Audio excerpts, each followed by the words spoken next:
Alhamdulillah sore ini kita dipertemukan Allah kembali di bab terakhir dari kitab Ta'amulat fi Kitab min Muqawwimat An-Nafsiyah Al-Islamiyah. Setelah kita kaji hampir setahun ini, kita masuk ke bab ke-16. Qala al-musannif rahimahullahu ta'ala wa nafa'ana bihi wa bi ulumihi fid dharaini amin. Tuba lil ghuraba yuslihuna ma afsadan nas. Beruntung orang-orang yang asing yang memperbaiki apa-apa yang dirusak oleh manusia. Rawa Muslim an Abi Hurairah radhiyallahu an.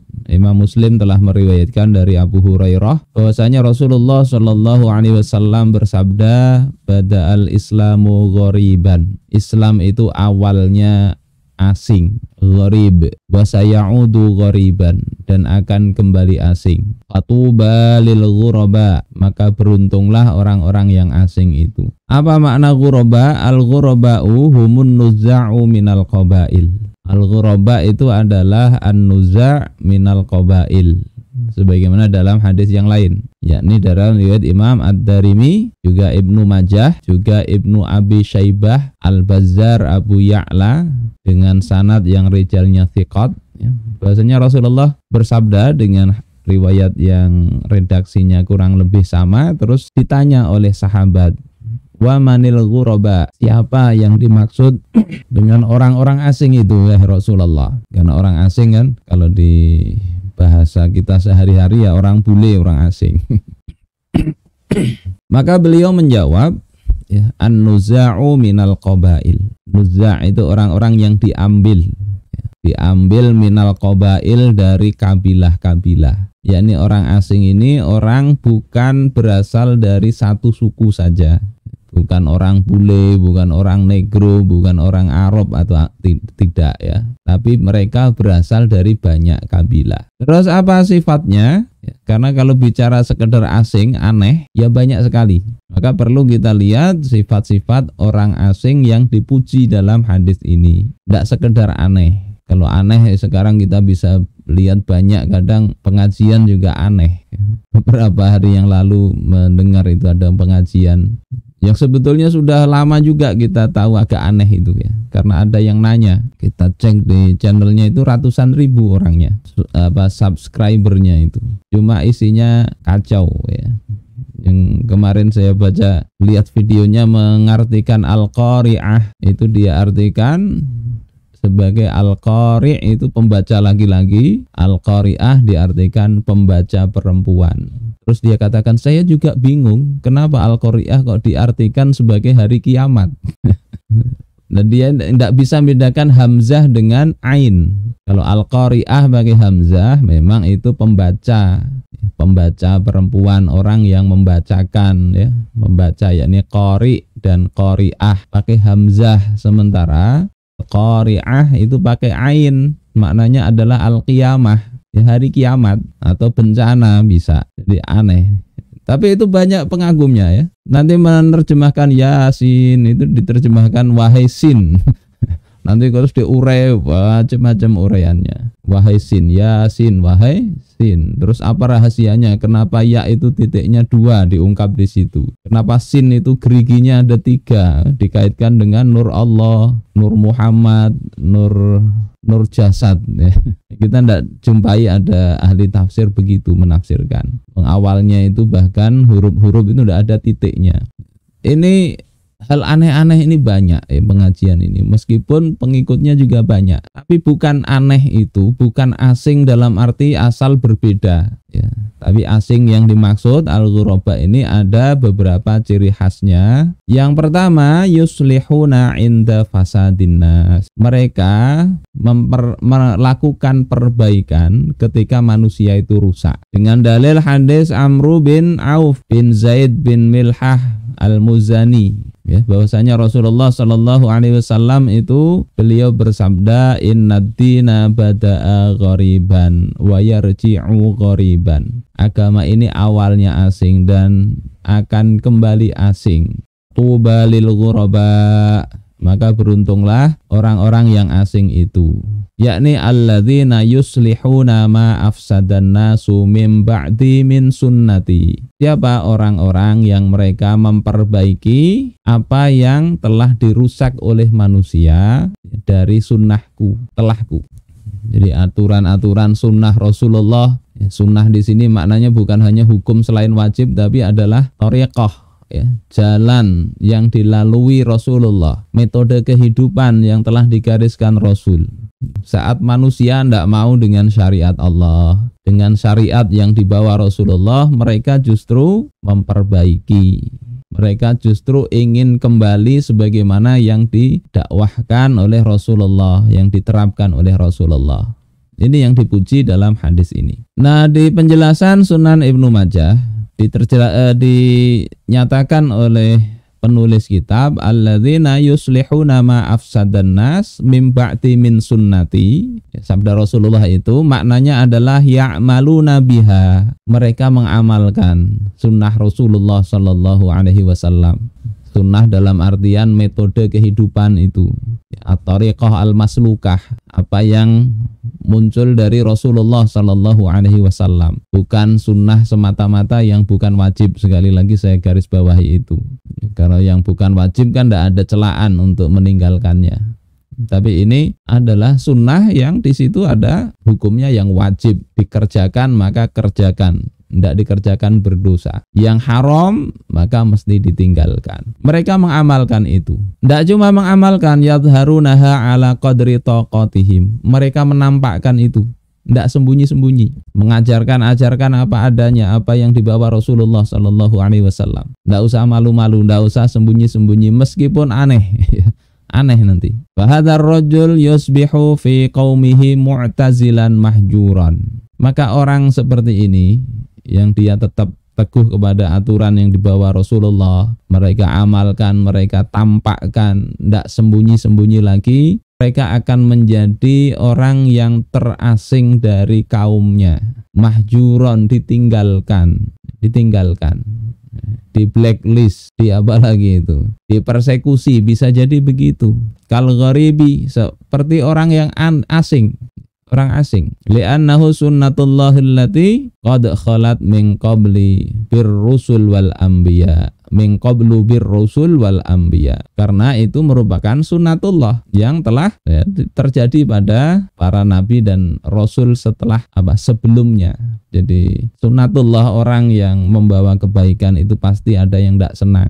Dan ketika masyarakat banyak yang tidak baik, tentunya dia tidak akan senang kepada orang-orang yang seperti ini. Walakinnallah yu'nihim fa innal 'aqibata lil muttaqin. Tapi Allah telah memilih mereka, menentukan mereka itu, sehingga akibat, sesungguhnya akibat yang baik itu hanya bagi orang-orang yang bertakwa. Jadi aneh itu bukan karena dia mengucilkan diri, tapi dikucilkan kadang. Kenapa dikucilkan? Karena berbeda tadi. Kenapa berbeda? Karena alasannya memegang teguh aturan-aturan Rasulullah sallallahu alaihi wasallam. Itu ciri pertama. Ciri kedua, ghuraba, asing. Kalau ciri pertama tadi dia berpegang teguh kepada aturan Rasul saat orang tidak mau. Yang kedua ini asing. Fal ghuraba ulaisus sahabah. Orang yang asing dalam hadis itu bukanlah sahabat. Li'annahum ya'tuna ba'da ayyufsidan nasu tariqata Muhammadin sallallahu alaihi wasallam fil aishi. Karena mereka itu datangnya setelah rusaknya manusia. Manusia merusak metode kehidupan Rasulullah sallallahu alaihi wasallam. Diceritakan itu oleh Rasulullah kan, setelah rusaknya metode kehidupan Rasul. Metode kehidupan yang dijalankan oleh Rasulullah dibuang. Petunjuk dari Rasulullah diletakkan di balik punggungnya. Setelah masa seperti itu, al-ghuraba itu adanya.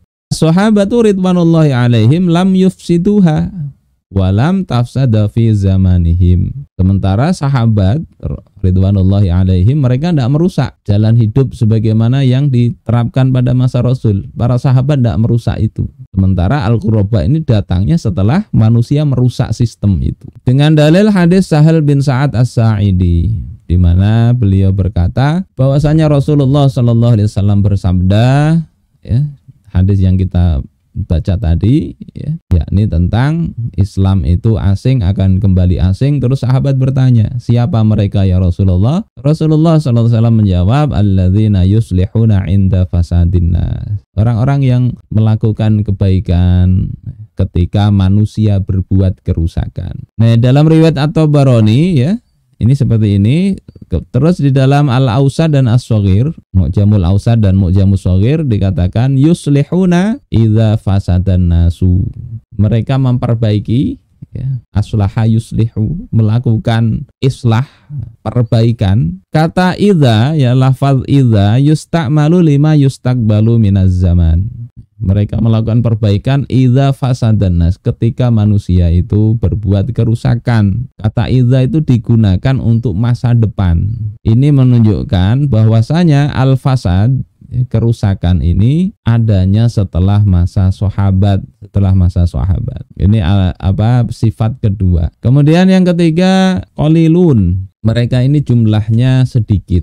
Ya, ini salah satu ciri aja, ya. Jangan kemudian mengatakan wah ini sedikit berarti satu ciri.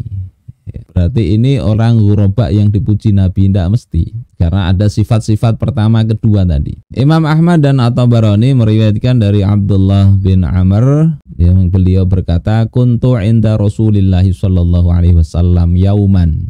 Aku, kata Abdullah bin Amr, berada di sisi Rasulullah Sallallahu Alaihi Wasallam pada suatu hari, ya, pada suatu hari dan matahari itu terbit. Faqala ya'tillaha ya qaumun yaumal qiyamah. Beliau bersabda, akan datang satu kaum menghadap Allah pada hari kiamat. Nuruhum kanuris syams. Cahaya mereka seperti cahaya matahari.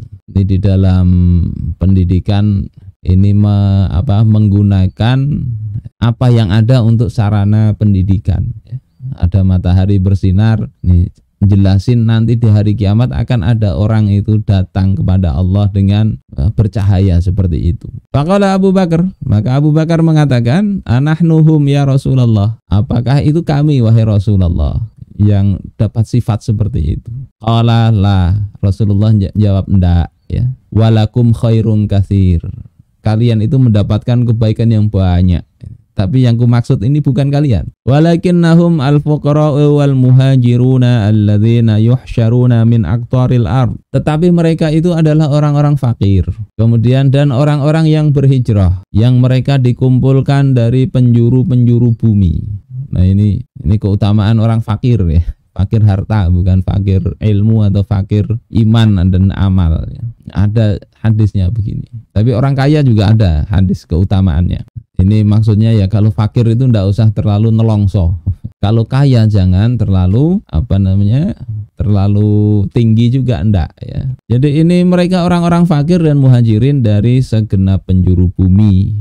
Waqala, kemudian Rasul bersabda, tuba lil ghuraba, ya, beruntung orang-orang yang asing. Tuba lil ghuraba, diulang beliau 3 kali ini. Artinya penekanan, taukid, ya, menekankan ini beruntung. Ini bisa jadi uslub dakwah juga, uslub ceramah, uslub menyampaikan sesuatu. Ulangi kalau itu penting. Faqila manil ghuraba'u ya Rasulullah. Maka ditanya beliau ini, siapa al-ghuraba yang engkau maksud itu wahai Rasulullah? Maka Rasulullah jawab, nasun solihun. Mereka itu adalah orang-orang soleh. Ustaz, suaranya ada kendala, Ustaz, tidak terdengar. Ya. Jadi orang, ya, mayyasihim aksaru mimma yuti'uhum. Mereka itu orang yang menentang mereka, yang tidak taat, diberitahu tidak mau tahu, didakwai malah menolak, mempersekusi, itu lebih banyak daripada orang yang mentaati mereka. Jadi ini orang ghuraba itu begitu. Mereka orang-orang soleh sedikit, yang taat lebih sedikit daripada yang maksiat kepada mereka. Ini sifat kedua, ya. Jadi kalau sedikit tidak usah terlalu bingung, kalau banyak juga jangan terlalu senang. Karena sebanyak apapun yang lebih buruk tentu lebih banyak, ya.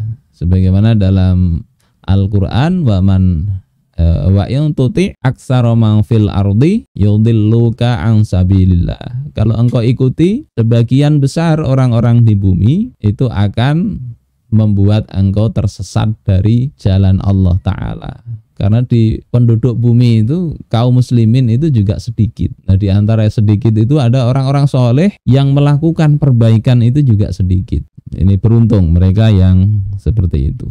Nah, wayam bagi antanabuhu ila anna mizatal ghurbati laisat afdala min mizati suhbah. Wajib untuk atau semestinya untuk senantiasa diingat bahwasanya keutamaan orang-orang yang asing ini tidaklah lebih afdal daripada sahabat. Meskipun tadi sahabat menginginkan mereka, itu menunjukkan ada keutamaan yang besar. Tapi tidak seperti sahabat Rasulullah lebih tinggi lagi. Fal ghuraba'u nuzza' laisu afdal minas sahabah. Al-ghuraba yang mereka terdiri dari berbagai kabilah itu tidaklah lebih utama dari sahabat. Sebagaimana dalam banyak riwayat Rasulullah Shallallahu Alaihi Wasallam memberikan keistimewaan kepada sebagian sahabat secara khusus. Misalnya Abu Ubaidah, beliau sebut aminu hadhil ummah, orang kepercayaan umat ini. Sa'ad bin Abi Waqqas, ya, beliau sebut dengan keutamaannya. Kemudian Ali bin Abi Thalib, ya, Sayyidina Umar bin Khattab dan sebagainya, itu banyak keutamaannya. Tetapi keutamaan mereka itu meskipun disebut, ya lebih utama Sayyidina Abu Bakar As-Siddiq. Kemudian misalnya Uwais Al-Qarni, itu beliau sebut dengan kekhususan yang bagus. Tetapi tentu yang seafdal-afdalnya tetap sahabat dibandingkan dengan Uwais Al-Qarni, karena Uwais ini adalah tabi'in. Begitu juga Al-Ghuraba, orang-orang asing ini jangan merasa lebih hebat daripada sahabat. Ya, ini mendudukkan riwayat tadi. Meskipun redaksinya itu para nabi itu juga ingin seperti mereka misalnya. Saudara-saudaraku yang dimuliakan Allah Subhanahu wa taala, yang keempat, qaumun min afna innas, satu kaum dari beragam manusia. Artinya tidak satu suku, tidak satu kabilah, tidak satu bangsa, tapi ini beragam manusia, suku, warna kulit dan sebagainya, yang mereka itu bisa berkawan, bergaul, mereka terikat dengan apa yang dibawa oleh Rasulullah Sallallahu Alaihi Wasallam. Ini dalam hadis yang diriwayatkan oleh Imam Al-Hakim di dalam Al-Mustadrak. Beliau katakan isnadnya sahih. Kata Rasulullah Sallallahu Alaihi Wasallam, inna lillahi ibadan laisu bi anbiya wala syuhada. Sesungguhnya Allah memiliki hamba-hamba yang mereka bukan nabi, bukan juga para syahid. Yaghbituhumus syuhada'u wan nabiyyuna yaumal qiyamah liqurbihim minallahi ta'ala wa majalisihim minhu.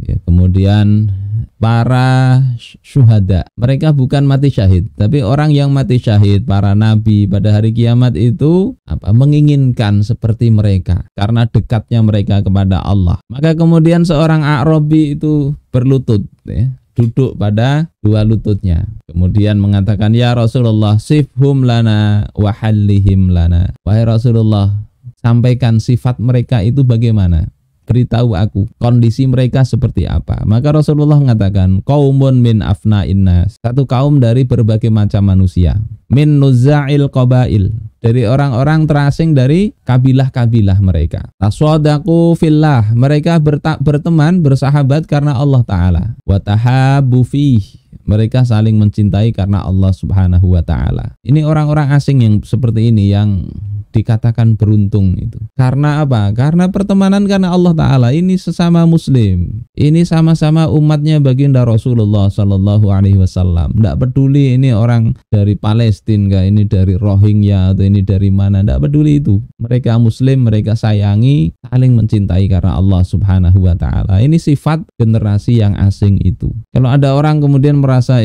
kami ini adalah para ghuraba, orang-orang terasing, gara-gara merasa paling berpegang teguh kepada sunnah, tetapi kepada umat Islam yang lain yang afiliasinya berbeda, mereka hatinya ada kedengkian, tidak senang, ada apa-apa, itu seolah-olah tidak peduli. Lakum dinukum waliyadin, maka itu betul-betul tertipu dengan diri sendiri. Ini mereka tidak melihat itu. Lihatlah bagaimana para sahabat dulu, ada dari Quraisy, ada dari Persia, ada budak dari Habasyah, ada orang ajam, ada orang badui bahkan ya, yang tidak punya adab kalau menurut orang perkotaan, tapi mereka semua tidak pandang itu. Mereka semuanya memandang itu sebagai sesama saudara. Ini mudah-mudahan kita diberikan sifat seperti ini, dicabut rasa tidak enak kepada sesama kaum muslimin. Karena apa yang mungkin kita anggap tidak bagus, bisa jadi dia lebih dicintai oleh Allah Subhanahu wa taala kalau dia orang-orang taat ya. Kemudian yang berikutnya yang kelima, yatahabuna biruhillah. Ini kurang lebih dengan yang ke ini ya, tahabu fih. Sifatnya mereka saling mencintai biruhillah, dengan atau karena ruhullah. Maknanya adalah bisyariati Muhammadin sallallahu alaihi wasallam. Karena syariat Nabi Muhammad sallallahu alaihi wasallam. Aya annalladzi yarbitu bainahum huwa mabda'ul islami la ghair. Yakni apa yang mengikat mereka, kecintaan mereka itu, antara mereka itu hanya diikat dengan mabda Islam, tidak yang lain. Karena Islam, wa'tasimu bihablillahi jami'an itu. Apa yang mengikat mereka, yang mendorong mereka bekerja, kerjasama dan sebagainya, semata-mata karena tuntunan dari syariatnya yang dibawa Rasulullah sallallahu alaihi wasallam. Wala tarbitu bainahum ayyatu rabitatin ukhra. Tidak mengikat mereka ikatan selain akidah Islam. Kepentingan politik tidak ada itu. Yang difikirkan ini ya bagaimana agar Islam itu bisa bangkit, bisa diterapkan. Yang menjadikan mereka senang itu karena Islamnya, karena ketaatannya. Sebagaimana kita bahas di bab kedua atau ketiga dulu tentang cinta dan benci karena Allah Subhanahu wa taala. La rabitatu nasabin au qarabah. Bukan ikatan nasab atau kerabat, bagi ikatan ya seperti ini karena anak saya, ini karena saudara saya, maka itu yang kemudian dijadikan alasan mengalahkan hukum-hukum syariat. Kalau seperti itu ya jauh. Wala rabitatu maslahah wala rabitata maslahatin au manfaatin dunyawiyatin. Tidak pula ikatan kemaslahatan atau manfaat duniawi. Ini sifat kelima orang-orang asing itu. Sehingga ya ada kita temui mungkin ya aneh sebagaimana para sahabat dulu. Ada Abdullah, punya bapak namanya Abdullah bin Ubay bin Salul. Padahal dia ini sangat taat pada bapaknya. Ketika bapaknya ini terbongkar kemunafikannya, Allah buka di dalam surah Al-Munafiqun, beliau itu lepas itu hubungan dengan bapaknya. Beliau lebih memilih membela Rasulullah sallallahu alaihi wasallam. Nah, sifat seperti itu yang dikehendaki oleh Allah Subhanahu wa taala. Nah, mereka ini juga dapat kedudukan bukan karena karena ikatan kerabat, dapat kedudukan karena pakai kekuasaan, pemaksaan dan karena hal-hal selain Islam. Di antara ciri berikutnya itu ya kedudukannya Allah yang ngasih. Sebagaimana dalam sebuah riwayat di sini, lama dakhala al-Hajjaju ibnu Yusuf as-Saqafi al-Basrata. Ketika Al-Hajjaj bin Yusuf as-Saqafi, ini seorang penguasa yang zalim. Hajjaj bin Yusuf ini yang membunuh tabi'in Sa'id bin Jubair, dihukum mati itu ini Hajjaj bin Yusuf. Tapi di sisi lain beliau ini meskipun zalim punya jasa besar terhadap Al-Qur'an.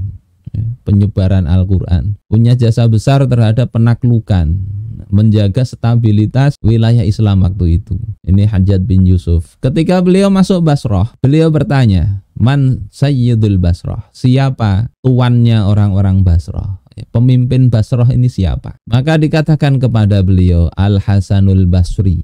Yang pemimpin di Basrah ini, orang topnya, tokoh berpengaruhnya itu adalah Al-Hasan Al-Basri. Qala, maka beliau bertanya, kaifa wa huwa minal mawali? Bagaimana bisa begitu? Padahal Al-Hasan Al-Basri itu dari kalangan mawali. Mawali itu bukan mawali, bukan. Mawali ini bekas budak, anaknya budak. Faqilalahu, dikatakan kepada Hajjaj bin Yusuf, li'anna nasa ihtaju ila ilmi, karena manusia itu perlu kepada ilmunya Al-Hasan Al-Basri. Wa zahidahu amma fi aidin nas, dan beliau itu zuhud terhadap apa-apa yang ada di tangan manusia. Jadi ilmunya, yang kedua sifat zuhud dari apa yang diinginkan manusia. Beliau tidak punya hajat itu. Orang ingin jadi pemimpin, beliau tidak kepingin. orang ingin harta, beliau tidak kepingin sehingga nggak ikut rebutan. Itu yang menjadikan Imam Al-Hasan Al-Basri itu mendapatkan posisi tanpa jabatan. Yang ditaati rakyat Basrah itu beliau. Kalau sekarang kan tidak mesti begitu ya. Orang ilmu kadang tidak begitu diperhatikan. Dan diperhatikan ilmu itu, maka rusak zaman kalau begitu. Kata Hajjaj, na'am, innahu al-ilmu alladhi yarfa'ullahu bihi sahibahu mahma kana syakluhu aw launuhu aw son'atuhu aw halatuhu. Betul, betul. Sesungguhnya ilmu itulah yang Allah mengangkat derajat dengannya. Pemilik ilmu asal memang tadi ditambahi zuhud, tambahi memang mengamalkan ilmunya. Ilmu itu yang menjadikan seseorang mestinya menjadi pemimpin. Mahmakana syakluhu, bagaimanapun bentuknya dia, perawakannya, mau krempeng, mau gendut, mau seterek dan sebagainya, ndak ada kaitannya. Atau warnanya bagaimanapun juga, mau hitam, mau putih, mau merah, atau apa yang dia kerjakan, atau kondisinya ini ndak diperhatikan. Kalau dia alim ya, maka dia yang memang pantas mendapatkan kedudukan itu. Innahu sayyidut ta'tsir, dia adalah pemimpin yang berpengaruh. Ta'tsirun mausulun bis sama, pengaruh yang sampai ke langit. Ada yang pengaruhnya sampai ke bawahan. Bawahannya bawahan sudah tidak pengaruh lagi. Ini pengaruh kalau orang seperti Al-Hasan Al-Basri di hati rakyat sampai di langit dia orang berpengaruh. Ta'tsirun abirun lil qarat, pengaruh yang melampaui benua. Bal wa abirun lil quruni wal ahqab, bahkan melampaui masa ya, melampaui zamannya. Id la zalan nasu yata'assaruna bi aqwalil ulama al-afdhadi alladzina baliyat ajsaduhum mundu amatim ba'idin. Karena manusia senantiasa masih terpengaruh dengan apa yang dikatakan, dilakukan para ulama itu meskipun jasad mereka sudah ditelan bumi ya. Tetapi wa ma baliyat aqwaluhum wa a'maluhum wa la tabaddada ta'tsiruhum wa naf'uhum. Sementara perkataan mereka, amal mereka ya, pengaruh mereka itu tidak akan sirna. Sampai sekarang itu masih kita bisa baca ya, karya-karya, dan kita membaca itu tersentuh hati kita. Walidzalika qalu, karena itulah ya, mereka mengatakan awamilul fauzi wan najahi wat ta'siri salasatun. Unsur-unsur keberuntungan, kesuksesan dan pengaruh itu ada 3 ya, supaya beruntung, supaya sukses, supaya ada pengaruhnya. Yang pertama, antakuna sahiba mawaqifa wa qana'atin rasikhah. Hendaklah dia itu memiliki kedudukan dan qanaah yang menghunjam kuat. Wa antakuna sahiba ilmin wa ma'rifah, mestinya dia memiliki ilmu dan pengetahuan. Jadi kalau dia ndak percaya diri ya, ndak punya ilmu ya susah. Punya ilmu ndak pede juga susah juga. Wa antakuna sahiba maharatin fa'iqah, dan punya yang ketiga, punya kemahiran atau keterampilan yang tinggi. Ini 3 hal yang bisa diupayakan. Bapak, saudara-saudaraku sekalian yang dimuliakan Allah Subhanahu wa taala, ini bahasan kita di kitab Min Muqawwimat An-Nafsiyah Al-Islamiyah ya. Mudah-mudahan meskipun tidak kita baca per paragraf satu persatu, tapi poin-poinnya inilah yang kita bahas. Mudah-mudahan Allah jadikan kita ini termasuk generasi al-ghuraba, generasi yang senantiasa berpegang kepada sunnah Rasul, kepada syariat yang dibawa Rasul, meskipun mungkin dengan itu resikonya adalah kita bisa jadi dianggap aneh oleh masyarakat, bisa jadi tidak ditemani atau ditemani tapi tidak seperti yang lain, atau bahkan mungkin orang takut dekat-dekat dengan kita ini, nanti takut ini takut itu. Tidak mengapa.